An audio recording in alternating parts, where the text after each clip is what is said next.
On the October morning that Lindbergh landed at Newark Airport, among the entourage waiting to welcome him to New Jersey was Rabbi Lionel Bengelsdorf of Bnei Moshe, the first of the city's conservative temples organized by Polish Jews. Bnei Moshe was a few blocks from the heart of the old pushcart ghetto, still the city's poorest district, though home no longer to Bnei Moshe's congregants, but to a community of impoverished Negroes, recent migrants from the South. For years, Bnei Moshe had been losing out in the competition for the well-to-do. By 1940, these families had either left and affiliated themselves to the congregations of Bnei Jeshurun,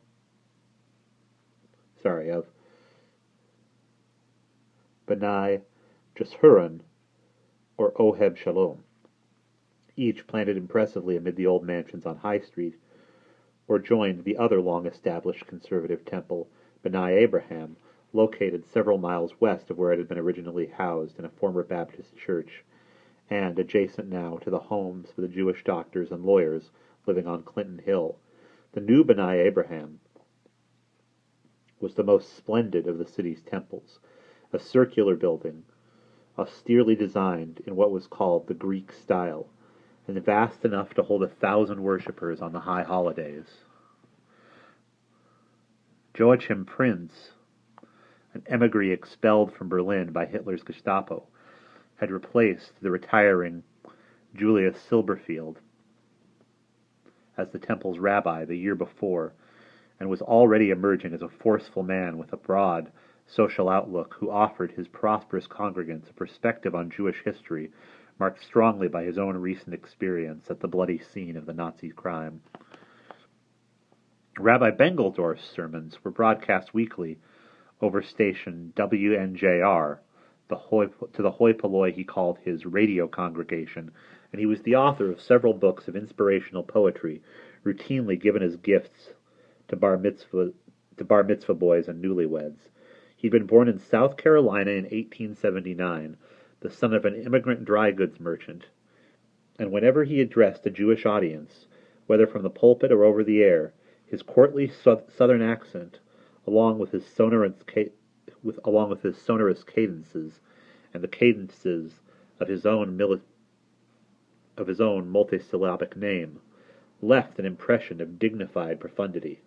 On the subject, for instance, of his friendship with Rabbi Silberfeld of Bnei Abraham and Rabbi Foster of Bnei Jeshurun, he once told his radio audience, "It was fated, just as Socrates, Plato, and Aristotle belonged together in the ancient world, so we belong together in the religious world."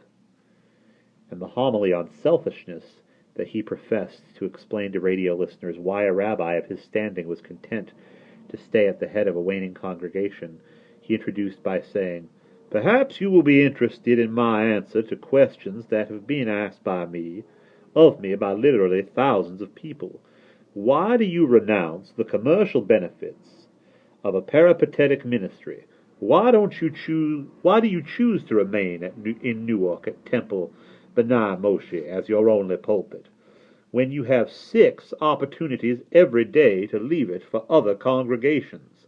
He had studied at the great institutions of learning in Europe as well as at American universities, and was reputed to speak 10 languages and be versed in classical philosophy, theology, art history, and ancient and modern history.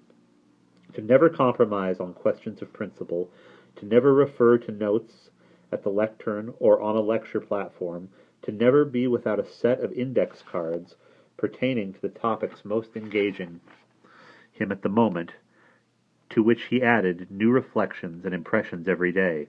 He was also an excellent equestrian, known to bring his horse to a halt so as to jot down a thought, employing his saddle as a makeshift desk. Early each morning he exercised by riding out along the bridle paths of Weequahic Park, accompanied until her death from cancer in 1936 by his wife, the heiress of Newark's wealthiest jewelry manufacturer. Her family mansion on Elizabeth Avenue, where the couple had been living just across from the park since their marriage in 1907, housed a treasury of Judaica said to be among the most valuable private collections in the world. By 1940, Lionel Bengelsdorf claimed the longest record of service at his own temple of any rabbi in America. The newspapers referred to him as the religious leader of New Jersey Jewry, and, in reporting on his numerous public appearances, invariably mentioned his gift for oratory, along with the 10 languages. In 1915, at the 250th anniversary celebration of the founding of Newark, he had sat at the side of Mayor Raymond and delivered the invocation just as he delivered invocations annually at the parades for Memorial Day and the 4th of July.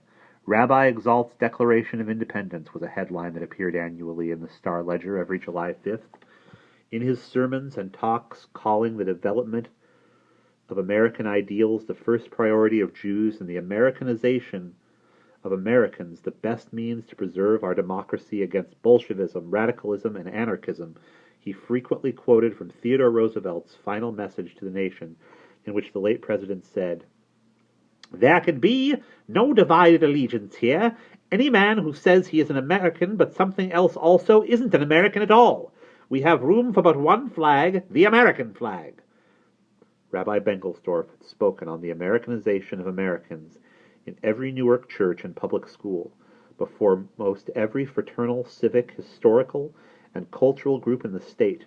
The news articles in the Newark papers about his speeches were date-lined with the names of scores of cities around the country in which he'd been called to address conferences and conventions on that theme, as well as on issues ranging from crime and the prison reform movement. The prison reform movement is saturated with the highest ethical principles and religious ideals, and the causes of the World War. The war is the result of the worldly ambitions of the European peoples in their effort to reach the goals of military greatness, power, and wealth, to the importance of day nurseries. The nurseries are life gardens of human flowers, in which each child is helped to grow in an atmosphere of joy and gladness, to the evils of the industrial age. We believe that the worth of the working man is not to be computed by the material value of his production. To the suffrage movement, whose proposal to extend to women the franchise to vote he strongly opposed, arguing that, if men are not capable of handling the business of the state, why not help them become so? No evil has ever been cured by doubling it. My Uncle Monty, who hated all rabbis, but had an especial venomous loathing of Bengelsdorf dating back to his childhood as a charity student in the B'nai Moshe religious school, liked to say of him, "The pompous son of a bitch knows everything. Too bad he doesn't know anything else." And there we will pause.